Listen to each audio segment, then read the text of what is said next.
Alors dans ce tuto, on va voir comment on peut créer un fondu d'une couleur sur une image dans Canva.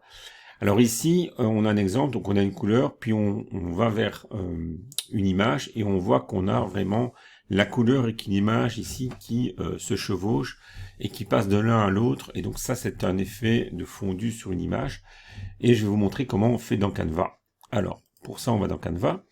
Je mets une image ici toute simple, hein. Voilà, je l'ai prise. On peut faire ça avec n'importe quoi. Ensuite, je vais prendre un cadre de couleur que je vais mettre ici, juste à côté. Alors, l'idéal, c'est d'avoir une couleur qui corresponde plus ou moins à ce qu'il y a à droite, mais on peut voir comment faire. Donc, on clique ici. Donc, on va cliquer sur ici, la couleur en question.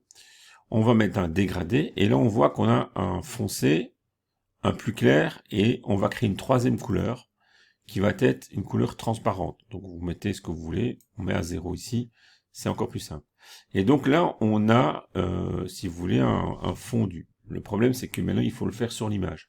Et en fait, c'est assez simple, donc il suffit de décaler le cadre ici à droite, et vous allez avoir un fondu sur l'image.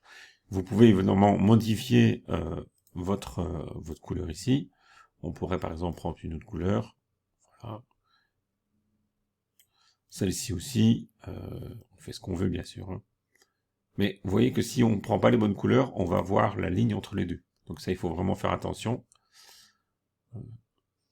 C'est pour ça que, idéalement, il faut toujours rester dans des couleurs qui sont similaires à l'image sur laquelle on veut aller. Vous voyez ici, c'est beaucoup mieux. On voit encore un petit peu la ligne. Donc si on voit encore la ligne, il suffit d'étirer un petit peu plus le cadre ici. Et on ne le verra plus.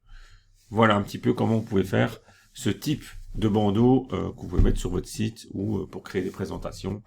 C'est assez sympa, quoi. Voilà, j'espère que vous avez aimé ce tuto. N'hésitez pas à liker la vidéo, à mettre un petit commentaire si vous voulez. Ça me fera toujours plaisir pour m'encourager à continuer. Ciao, ciao!